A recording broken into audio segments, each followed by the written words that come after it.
Alright guys, so yesterday I showed you and unboxed this incredibly cool tank. I mean, it's pretty scale looking, it has some great details.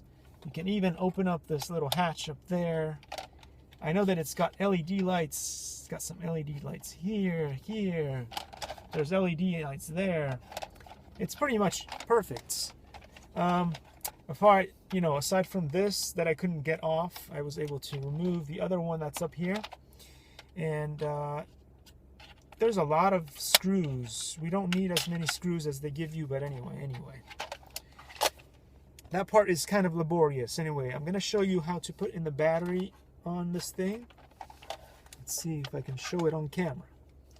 It's not as easy as you might think to do this stuff on camera. It's hard to see where it's going. This way. Likey.